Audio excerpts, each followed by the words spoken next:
It's time for Your Voices of Hope, a video podcast program that offers straight talk on some of the major issues facing us today: addiction, domestic violence, homelessness, human trafficking, and suicide. But more than that, it's our desire to inspire hope. Now, your host, Michelle Byer. My guest today is Michael Hooper. He is the State Outreach Director for Smart Recovery. Smart Recovery is an alternative to 12-step programs. And Michael Hooper tried 12-step programs. He went to rehab. None of it worked for him. And he was sober for about 6 months, a year, going to rehabs, doing things like that. So he was very frustrated. Someone mentioned to him Smart Recovery Program. He tried it. He loved it. It worked. And now he actually works for them. So welcome my guest today, Michael Hooper. Hi, Michael. Pleasure to be here. Thank you. So, Michael, let's start with, I know you told me that you had your first drink at 15 years old, but you became a full-time alcoholic at 17. But you went into the Army at 23. How did all that work? Because obviously you were drinking 17 to 23 and you kind of made it through boot camp and all of that and still maintained a job at hospitality, manager, which is really kind of hard being an alcoholic. I mean, even if you're functioning, how did you manage that? Well, no, it's a very good question. And believe it or not, it's not as uncommon as you would think. My hospitality management comes mostly from restaurant management and event coordination. And I'm sure there's people that are listening in your audience today that are in that field that understand that drug use and alcoholism are part of that culture. We're exposed to it on a daily basis. Mm-hmm. We partake in it on a daily basis. I was also a bartender for many years. I got sommelier training, so you're exposed to that lifestyle for a long time. And after a while, some of us, myself included, obviously, make those habits a little bit excessive. And it starts to venture outside of the professional realm of where we're supposed to be doing this. And it starts to invade in our personal life. So I, however, started, as you said, when I was 17, started habitually drinking like many other people just to fit in. The people I were hanging out with was like the quote unquote, questionable crowd. I moved out of my parents' house right after high school at 18. And, moved in with a bunch of buddies of mine. And it was like, it was that kind of lifestyle, a bunch of kids, basically, who had jobs. We were paying rent, 5 of us in an apartment in Garfield, New Jersey. And, working odd jobs and, making money and being responsible, but at the same time, being habitual drug addicts and alcoholics. So we all had our problems, but at that age, it's not discussed, at least, not commonly among peers. So it just was understood. You had blackout nights, you got in trouble, you got in fights, it just came with the territory. So when I turned 23, I had a good friend of mine who had joined the military prior to me. She had joined 2 years prior, and she had recommended me, thinking about joining the military. She said, your life's not going anywhere. You come from a military family. She's nice. from Jersey. It's not going anywhere. So, you might as well join the Army. You might as well join the Army. She, North Jersey girl, you know how it is. She didn't pull any punches, and God bless her. She's still one of my best friends today. Like, I have very few, and she stuck with me for the entire shit show. So excuse my language. But anyway, but yeah, she, I also come from a military background. I've had uncles my grandfather served in World War II. So I do have a military, aspect to my family that I never explored. And, she was right. I was working, like I mentioned, a bunch of jobs that weren't going anywhere. So I decided at 23, let me do something. Let me try something different before I get stuck in this lifestyle. And I did. I joined the military. I joined the Army Guard 2nd and 113th, 42nd Infantry, and I served up until 2007. And I was deployed during that time for Operation Enduring Freedom to Guantanamo Bay between 2004 and 2005. And for the most part, I had a decent military career, but the underlying aspect of alcoholism was always there. And believe it or not, same thing happened in the military that happened to me in the restaurant business. There are many people in the military struggling with addiction issues and and so on and so forth. And Well, I fell in with that crowd. that's pretty big in the military, though, right? I mean, don't you get introduced to drugs as well in the military? Did you get introduced to drugs when you were in the military? They were there, but I was not someone that partook in them. I was obviously, my entire drawer was always alcohol. That was always my issue, but they were there. I mean, and I'm not trying to single out the military with this. Any aspect of any type of job that has a certain amount of stress involved, you're going to find some type of escape, what I mean, that is available to the people that partake in that career. So it's not I don't blame the military for it. I mean, I was an alcoholic way before the military even became into a picture for me, but it was still available there. And the issue with being in the military is, we have a stigma about us that, military, you're strong, you're independent, you're able to handle your own issues and problems. So coming out, saying, hey, I have this problem, within your unit can be very stigmatizing for many people. So a lot of people who have addiction issues like I did don't really address them while they're in the military. So I was the same. I was very, hesitant to do that because I didn't want to be labeled as that person, in my unit. So I didn't start seeking recovery options until much later after the military. Yeah. And I know in the restaurant business, drugs are everywhere, because when I was in recovery, I switched because I had went to culinary school when I was in high school. So that when I went through recovery, I went back to that. So they were everywhere. I had people doing heroin, that were cooks.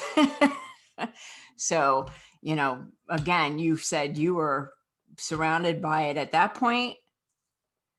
Right. And then after the military, I went back into hospitality management for the most part. I mean, I had odd jobs here and there, but the majority of it was restaurant management and event coordinating. And as you said, it was everywhere. And I mean, as I mentioned, I've had 2 DUIs, but it could have been a lot more than that. Let's just be honest. You know what I mean? And those were the times I got caught.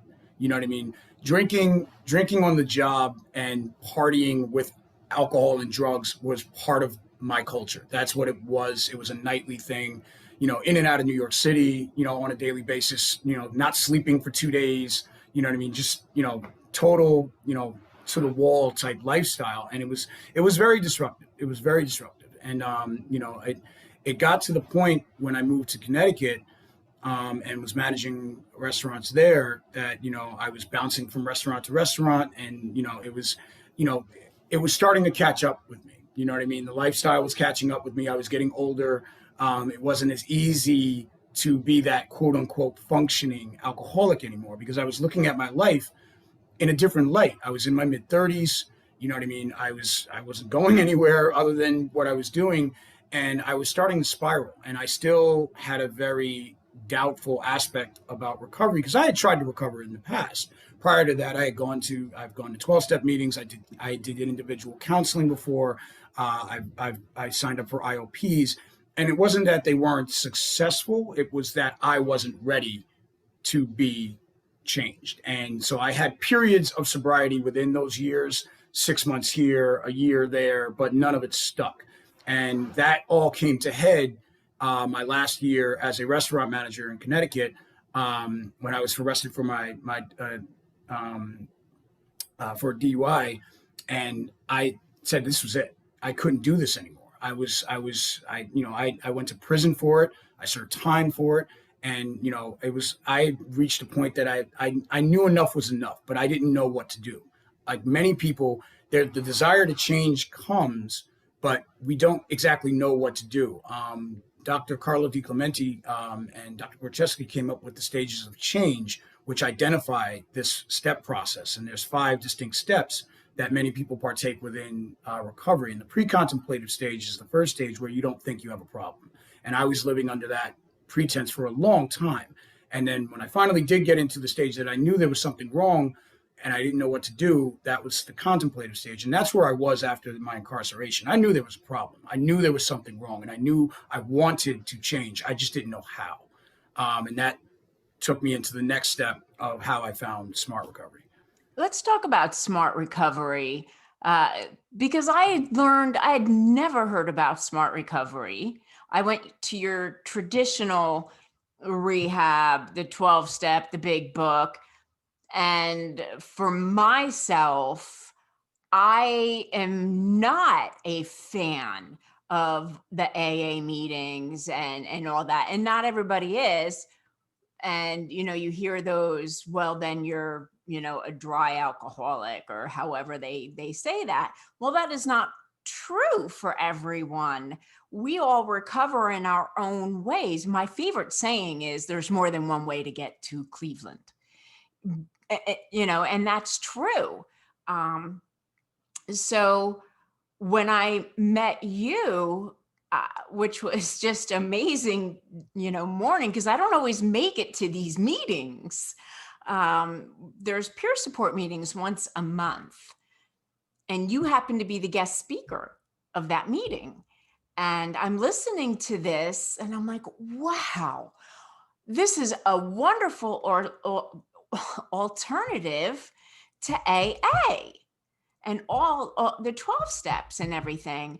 And I said, I've got to find out more about this. So tell us about Smart Recovery, because this is a great program. I want my listeners to find out about this and how they can get into recovery if 12 steps doesn't work for them.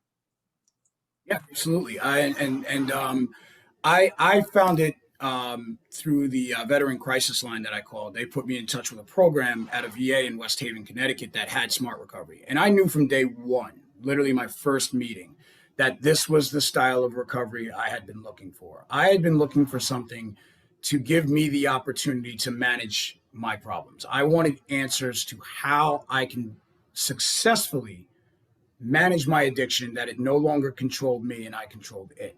And I was having a hard time finding that in 12-step programs. And the other aspect of 12-step that I was having an issue with was, by the time I had got out of prison, I had lost my faith. I was raised, Lutheran and Catholic. So I had grown up in the church, and, I do believe in God, and that there is a spiritual aspect of me, but I'm not very religious anymore. And I was completely neither when I first came out of prison. And, there were two things I was lacking when I came out of prison, and that was trust and faith.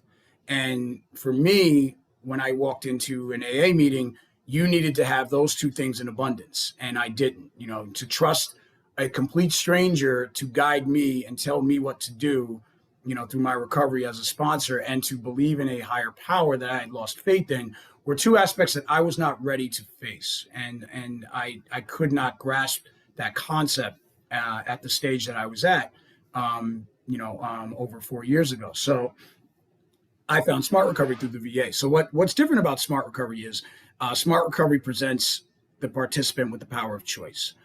We, like you had just mentioned about saying that statement about, there's a different way to get to Cleveland. Smart Recovery believes that recovery programs are very individualistic. We have commonalities in addiction, but we all have our own methodologies of how we can successfully get there. In the meetings that I facilitate, I use an analogy a lot, that recovery is a lot like fingerprints. They're similar, but they're all very unique depending on the person. And, and recovery fits that model for me. And why I liked Smart Recovery so much was that's the very fundamental basic methodology behind their philosophy. So Smart Recovery believes in empowerment over your addictive behavior. So it teaches a lot of tools that are heavily based off of cognitive behavioral therapy and rational emotive behavioral therapy, which, for your listeners who are not familiar with that, it's a very fancy way of saying how to manage how we think, feel, and act. So we believe in Smart Recovery, the way you think about certain aspects of your life, the way you think about certain situations, think about certain events, think about yourself, will influence how you feel. And how you feel will then influence how you act. And if you have an irrational belief system that you are basing these feelings off of, they can cause you to act in ways that may not be helpful to the lifestyle that you wish to achieve. So smart recovery helps you learn how to manage those thought processes to attack the why you need an addictive behavior in the first place. So many programs tend to attack the addiction itself, i.e. either the drinking, the drugs, the sex, the gambling, the over or under eating. They go after the specific symptom of the addiction. Smart recovery doesn't just address the symptom. It also addresses why you need the symptom in the first place by finding out what isn't in balance with yourself. And we don't have a linear program for that. We use a 4-point system for that, which is building and maintaining motivation, coping with urges and triggers, managing thoughts, feelings, and emotions, and my personal favorite, which is building a balanced lifestyle. Because smart recovery also teaches us that once you remove the addiction from your life, there's usually a void there, where your addiction takes up a large part of your lifestyle, believe it or not, even when you don't want it to. So when you do successfully remove that and you don't fill it with something else, you get what AA calls, being a dry drunk, where, you're not partaking, but you're a shell of yourself because you haven't replaced that with something else that you feel energized about. And that's part of our 4th point of building a balanced lifestyle that we focus on. So once we get the addiction managed, we find something that you can enjoy so your life has meaning within recovery, because otherwise it's just work. So that's what I enjoy about the program. And your listeners can find it. We've been around since 1994, believe it or not. And your statement is the most common statement I've ever heard. I don't know what smart, never heard of this program. I have no idea what you are. Right. Because smart recovery, unlike 12-step, which mostly was predominantly face-to-face meetings, smart recovery started online back in 94. And you and I know, because we know, because we're from that era, that was new technology back then. Right. For all you youngsters listening, there was no social media. Yeah, right. Cell phones were for like rich people and drug dealers. That's all. They were the only people that could afford cell phones. Right. So, they created Smart Recovery Online because the doctors and psychologists and those that were in the program in the beginning needed a way to connect with people in real time all around the world, because Smart Recovery is also international. So they used the internet to do that. And the program originally grew from that platform. So it wasn't very well known by the general public. But we're changing that now because of our face-to-face meetings that have increased across the country. Obviously now COVID has placed a damper on that, but we adapted very well to that because we were already digitally based. So we were able to move those meetings to an online platform so our participants didn't have to lose out entirely of their resources. But that's how they can find it now. That would have been so helpful to know for me, because I had so many clients that were just dying because AA was shut down and they didn't know what to do. However, I do have clients that didn't have access to internet either. So, but I would have brought my computer over and said, hey, here you go. Here's an alternative to that. So that would have been great to know. And Smart Recovery did put out an initiative within the state of Ohio to let people know that these resources were there. Because we knew many people were suffering from exactly what you just described. Their resources have been cut off due to this pandemic. And if you look at the statistics put out by the CDC, overdose rates rose dramatically throughout the country. Death-related incidents to alcoholism and overdoses rose as well. So this was a silent killer among the pandemic that was also going on at the same time that the media didn't give a lot of attention to, which I thought was very, very sad, because many people in recovery suffered and are still suffering because of the pandemic and the lockdown restrictions that their resources have been cut off. Giving everybody money, when you get a lump sum of money and you're an addict, what's the first thing you do? Is you spend that money on your drug of choice. It's just natural for us to do. And that's what also happened. I bet if you would look at the statistics on when those overdoses took place, I bet it would be after that $1,200 came to everybody's little pockets. We lost a lot of participants on our online community after that stimulus check went out. And it was for that very reason. And we did our best to to get that outreach out there as soon as possible for that aspect. We knew that was going to be a problem because money in pocket is a huge trigger for many people suffering from addiction. And you're absolutely right. We lost a lot of good people back down that road, but luckily those that did not, unfortunately pass away, there's never a wrong time to come back. You know what I mean? This situation is unprecedented. This country hasn't gone through something like this in a very, very long time, and definitely not with the resources that we have available in this modern age. So it's understandable that many people relapse. It's understandable that many people went back down that road. But, the message is that these programs are starting to adapt or have adapted to the pandemic, and the resources are now still coming available again. So it should be known that that's available to them as well. So how did this program work for you? Tell us how that actually worked. Yeah, that's so. As I mentioned before, I wasn't very receptive to a program that I had to give away a lot of trust and faith in other people than myself. Even though I knew I didn't know the answers, I wanted the information. I wanted to be taught so I could do it myself. And maybe that a lot of that has to come back from my, my management and military background. I'm used to having structure. I'm used to having a plan. Don't just tell me to take something on faith. Tell me why. You know what I mean? I needed to have specificity within my recovery program, and I wasn't getting that. And my first meeting that I walked into for Smart Recovery, the facilitator is sitting, on the other side of the table, and she looked at all of us and said, "What do you want for your future?" And a lot of us, and this was in a VA, so we're all, we're all men and women from the service. We kind of went like this and started looking at each other because no one had ever asked us, what we wanted. It was, you got to do this, otherwise you're going to relapse, or you got to do this, otherwise it's not going to work, or if you don't do this, you're going to fail. And telling telling a bunch of veterans that you're going to fail if you don't do it my way. Addicts in general. Yeah, exactly. The gene of defiance, you automatically get resistance, you know what I mean, from coming from that perspective, because it's confrontational, you know what I mean? And we're not, we don't receive confrontation very well. So, it's addicts as well, people suffering from addiction disorder as well. It's not something we hear it all our lives, especially once people find out that we're suffering from addiction disorder. The stigmas in this country are ridiculous, and we're so behind, in many, many aspects of recovery than the rest of the world because of that stigma that the populace and the medical community still hold for addiction.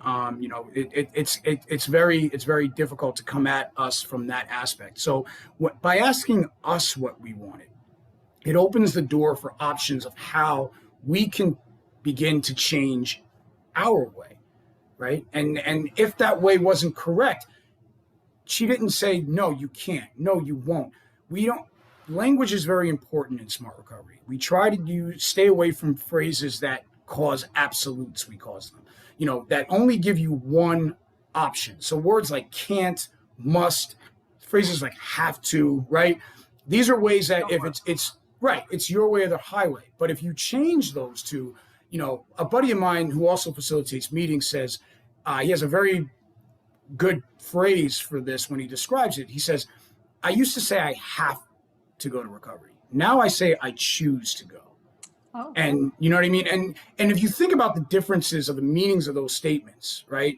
One is more of a sentence to like a conviction, you know what I mean? Like I have to do this because or else, there's consequences behind that one. Mm-hmm. Where the other one, when you say you choose, it's coming from inside. It's something you desire to do, right, which gives it a positivity about it that, again, recovery is important to be seen as a positive, right? So, and this is what Smart Recovery did for me. It gave me options and made me it helped me to think of recovery. Excuse me, I didn't mean to say made me, because we don't do that. We don't give advice. We don't tell people what we do. We give options, we give guidance, and allow the participant to make the choice that is best suited them for their recovery path. Mm-hmm. So it gave me the options to work on these problems and manage them myself, my way. And that's what really drew me to the program, was that option to choose my recovery path and what worked best for me. So that's what really hit home for me for Smart Recovery in the beginning aspects of the program. Now you said face to face. So right now, all I have seen is online. So where can people from, because this show actually reaches more than one state, more than Ohio, where can people find this face to face, this program?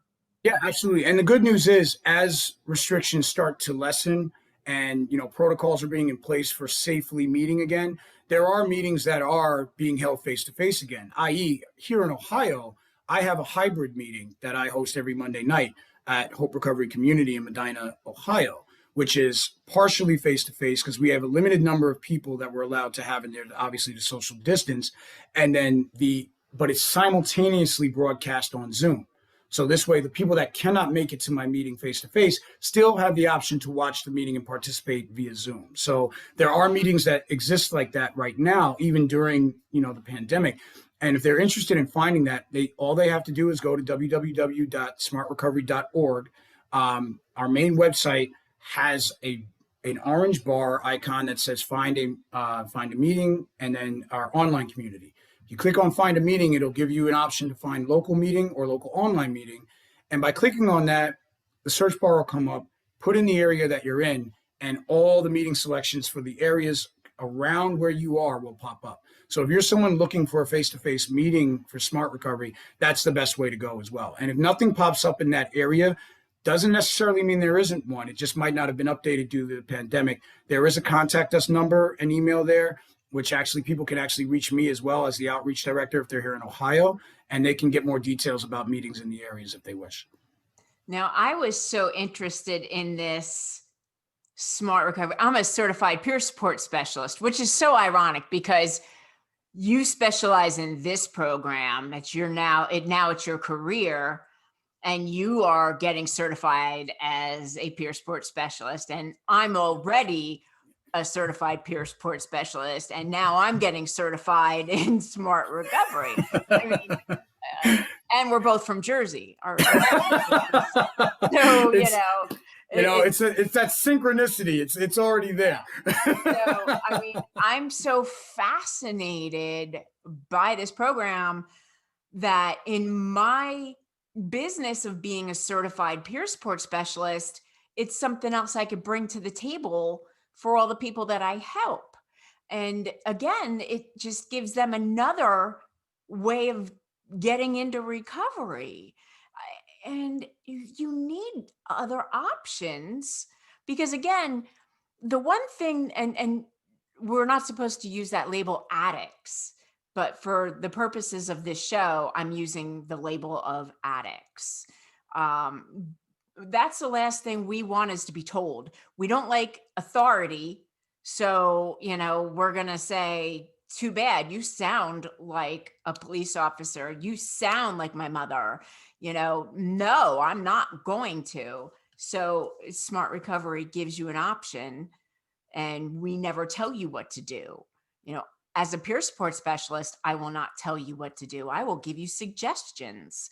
You do what you want to do. You do you, and that's what I like about Smart Recovery. Yeah, and you couldn't have said it better. I mean, that's one of the reasons why I'm going for my certification is because I've had peer support specialists after I was introduced to Smart Recovery who have gone along those lines of cognitive behavioral therapy as their approach, and they were very helpful to me. I believe peer support specialists are the most underrated and underappreciated form of recovery resource in the country. They really are. And underpaid. Please. That goes without saying. They might as well have been teachers in the 1980s. Like it was like, my mother was a teacher. My mother's a teacher. She's been a teacher. She finally retired recently, but she was a teacher for 44 years. And the unsung heroes of our society, seriously. And peer support specialists represent that type of resource within the recovery community. So, that was something that's been very important to me that I've wanted to do because I know how effective this program is. Now, if I can do that on a case-by-case basis, it's only one more resource that I can make available to those that are seeking help. So that's why I'm going through the training and looking forward to it. Actually starts next month, so I'm excited about that. But you're right. Smart Recovery is an evidence-based program, so it uses techniques and tools that have shown to work. Not for everybody, but enough that if it works on a consistent level, that's something we add to our program. Because if it worked for this group, it may work for another, which, just like you said, adds another option. If it doesn't, no problem. You can do this, you can do that, you can do this. Because when I talk to my participants and they go, well, that doesn't work for me, I say, and I understand that. I said, it's not, this is not designed to work for everybody. So what do you think would work for you? The motivational interviewing and reflective listening techniques that we are taught, come up on a daily basis, for those that do this on, for a living. And that's something that we specialize in. So we don't close that door by giving people advice or telling them what to do. I understand why it doesn't work because I've been there. I've had that lived experience and I know not everything works. Right. So what do you believe? What's your vision of the most optimal form of recovery for you? And that's how the individual, learns to mold their program. So, right. Yeah. So I was going to ask you how do you want to sum this interview up? And you just did it. So, so that was awesome. So it's like I said, that synchronicity, we're there. We got, right, right. Only in Germany, ladies and gentlemen. Don't even try to duplicate this at home. You can't do it. You hear the accent, just leave it alone. Yeah. I mean, every once in a while, my accent will come out, with certain words. People are like, what did you just say? Oh yeah. Oh yeah. If I'm in going to Ohio, I go to a diner. They don't have diners, but cafe or anything. I know, right? They don't have diners. Like, what is this? Where am I right now? But I go in and I'm like, yeah, can I get a cup of coffee? And I'll take it. And it's funny. You should see the look on somebody that yeah, exactly. Like, what? What did you want? Or go ask them for a cheese pie. Yeah. Pepperoni. I had that was an experience the first time I called up for 2 large pies. Yeah. Yeah. 2 large pies with pepperoni. Like, we don't serve dessert here, sir. I'm like, oh my God, help me. So, I had someone that couldn't say water by the time I was done with them. So. Oh, water, forget about it. Yeah, no, please. Listen, for those watching at home, if you want a crash course on North Jersey accent, drop everything that ends with ER and replace it with UDA and you'll be fine. Okay, i.e. water becomes water. See the difference? There we go. All right. There you go. Lesson learned. That's for free. You want the rest? Sign up for our class. We're going to be starting next week. Yeah. And Gary is another one. The Gary, where I forget how they say it, but they're like, what? Yeah, Gary. Oh, yeah. They try and make fun of it, and they're like, Gary. I'm not saying Gary. But anyway, all right, that's enough. So, how can people find? What's your website again? It's www.smartrecovery.org, not .com, because that'll take you some. There's a recovery center out in California that has that website. So they get our people all the time by accident. So it's www.smartrecovery.org. Okay. And you can find a meeting by just clicking on the search bar for find a local meeting, type in your location or zip code, and they'll all pop up. And the contact me box that's in the bottom hand of the website will lead you to the number and emails for people like myself, or the State Outreach Director of Ohio, or the Volunteer HQ office that can give you more information about the meetings. Awesome. Well, thank you, Michael, for joining us today. This has been just great. I loved learning about Smart Recovery again and hearing about it and making our audience aware of another way, because I guarantee this has helped somebody today. So thank you. Oh, thank you, Michelle. It's been a pleasure. Really to be a part of this, and I do hope it does do some good. I think it will. So thank you so much. My pleasure. You've been listening to Your Voices of Hope with your host, Michelle Beyer. This podcast and earlier programs are available for viewing on our Facebook page, Your Voices of Hope, or our website, yourvoicesofhope.com. Keep your head up, you're not alone.